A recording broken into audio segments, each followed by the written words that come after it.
pas son bonheur. Je vous vois. C'est assez.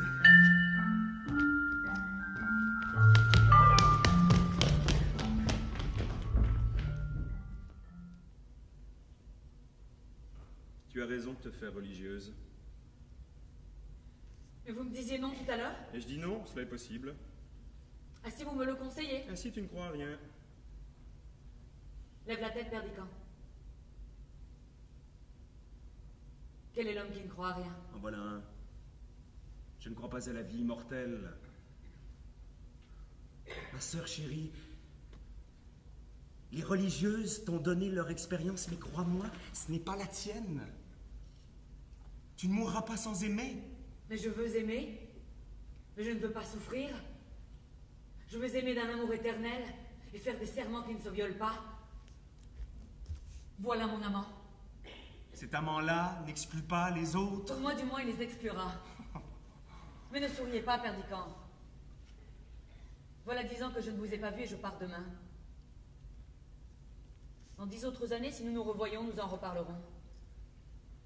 J'ai voulu ne pas rester dans votre souvenir comme une froide statue, car l'insensibilité mène au point où j'en suis. Écoutez-moi.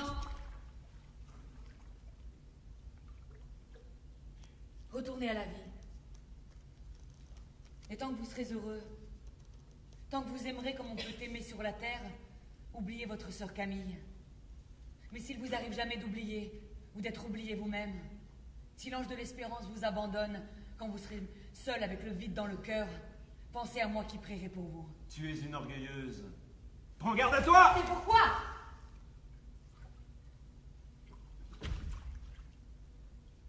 Tu as 18 ans et tu ne crois pas à l'amour. Mais y croyez-vous, vous qui parlez? Vous voilà courbé près de moi, avec des genoux qui se sont usés sur les tapis de vos maîtresses, et vous n'en savez plus le nom. Vous avez pleuré des larmes de joie et des larmes de désespoir, mais vous savez que l'eau des sources est plus constante que vos larmes, et qu'elle serait toujours là pour laver vos paupières gonflées.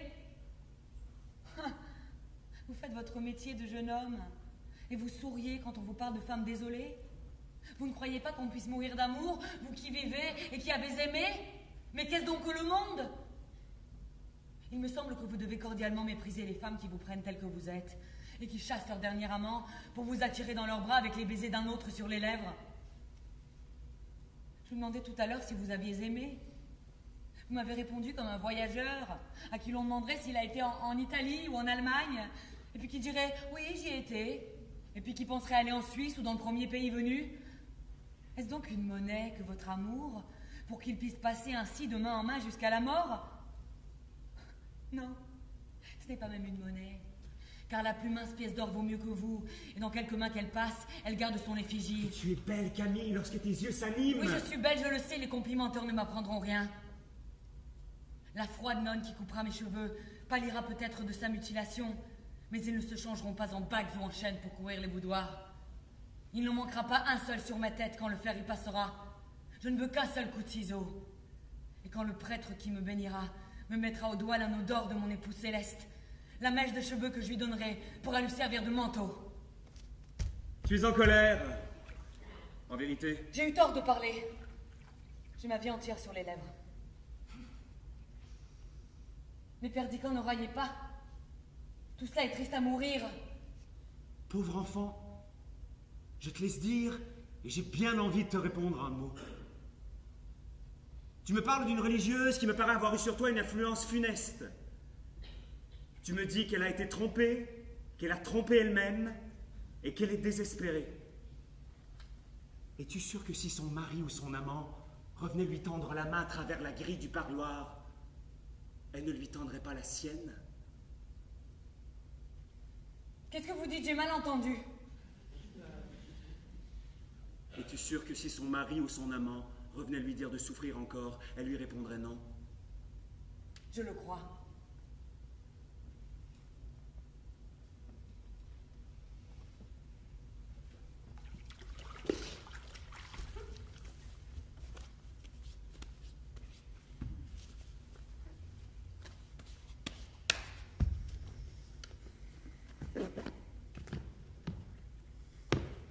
y a 200 femmes dans ton monastère, et la plupart ont au fond du cœur des blessures profondes.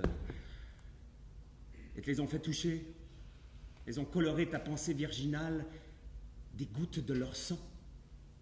Elles ont vécu, n'est-ce pas? Elles t'ont montré avec horreur la route de leur vie. Tu t'es signé devant leurs cicatrices, comme devant les plaies de Jésus. Elles t'ont fait une place dans leur procession lugubre, et tu te serres contre ces corps décharnés avec une crainte religieuse lorsque tu vois passer un homme. Es-tu sûr que si l'homme qui passe était celui qui les a trompés, celui pour qui elles pleurent et elles souffrent, celui qu'elles maudissent en priant Dieu? Es-tu sûr qu'en le voyant, elles ne briseraient pas leurs chaînes pour courir à leur malheur passé et pour presser leur poitrine sanglante sur le poignard qui les a meurtris? Mon enfant, sais-tu les rêves de ces femmes qui te disent de ne pas rêver? Sais-tu quel nom elles murmurent lorsque les sanglots qui sortent de leurs lèvres font trembler l'hostie qu'on leur présente? Elles qui s'assoient près de toi, avec leur tête branlante, pour verser dans ton oreille leur vieillesse flétrie. Elles qui sonnent dans les ruines de ta jeunesse le tocsin de leur désespoir, et qui font sentir à ton sang vermeil la fraîcheur de leur tombe. Sais-tu qui elles sont? Vous me faites peur, la colère vous prend aussi. Sais-tu ce que c'est que des nonnes? Des grosses filles? Elles qui te représentent l'amour des hommes comme un mensonge, savent-elles qu'il y a pis encore? Le mensonge de l'amour divin? Savent-elles que c'est un crime qu'elles font de venir chuchoter à une vierge des paroles de femme? Ah, comme elles t'ont fait la leçon. Comme j'avais prévu tout cela lorsque je t'ai vu t'arrêter devant le portrait de notre vieille tante.